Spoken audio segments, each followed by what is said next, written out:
Senator Rapi Tulfo po ay humingi po ng tulong para sa nanay at tatay ko na panggamot po nila at sa pangangailangan po nila sa pang-araw-araw.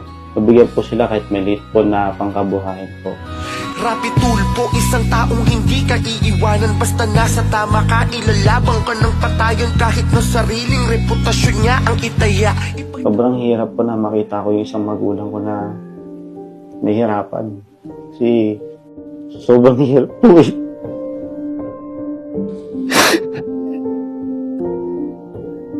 Humahanap po ko sa mga magulang ko. Hindi po ako sanay na makita silang ganyan.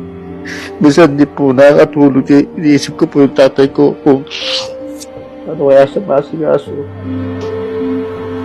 Sa tagal ko na nung alaga sa asawa ko. Kung ako magkakasakit pa, sino mag-aalaga sa asawa ko? Lalo na parehas kami.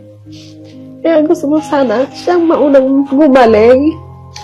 Basta may gamot lang ako, okay lang. Kaso wala na rin akong mga gamot, wala na musna. Kasi pag naglalakad ako malayo, nahirapan akong huminga. Gandang araw po. Magandang araw po. Po, Nay. Ayan, nakarating po kay Senator Rapi Tulfo yung sitwasyon niyo po dito. At bilib po siya doon kasi hindi niyo po iniiwan yung magulang niyo. Kaya naman, nanay, tatay, sasagutin na po ni Senator Rapi Tulfo yung pagpapacheck up niyo po sa ospital para maresetahan po kayo ng bagong gamot para makabili po kayo. Napalukot ka na ba? Hindi tayo.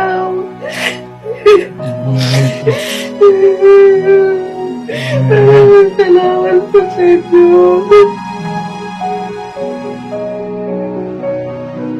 At di lang po yan yung sorpresa ni Senator Rapi dahil nakita niya kung paano niyo po binubuhat si tatay, kung paano po kayo nahihirapan. Kaya naman, meron po siyang binigay na wheelchair po para kay tatay. Yung nare-recline na po at meron na rin pong dumihan at ihian. Palit nakita yun lahat ni Lord, siya na bahalang magbalik. Salamat sa'yo. Naiyak ka, tay! Nanay, ayan po yung sorpresa ni Senator Rapi Tulfo para sa inyo po.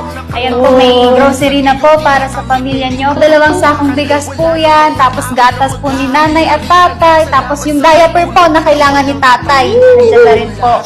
Meron pa po si Senator Rapi na binigay na business po para sa inyo, nanay. Binilhan na rin po kayo ni Senator Rapi ng mga bangus para mapalago nyo po yung binibenta nyong relyenong bangus. At dinagdagan niya pa po ng mga frozen goods na pwede nyo na rin ibenta. So, tuwakat, mayroon na ako na gagamitin sa pagluluto, lahat. Bukod pa po dyan sa binigay ni Senator Rapi Tulfo, meron pa po siyang binigay na 25,000 pesos po para sa inyo, pamilya ninyo. Maraming salamat po, Senator Rapi Tulfo. Thank you po.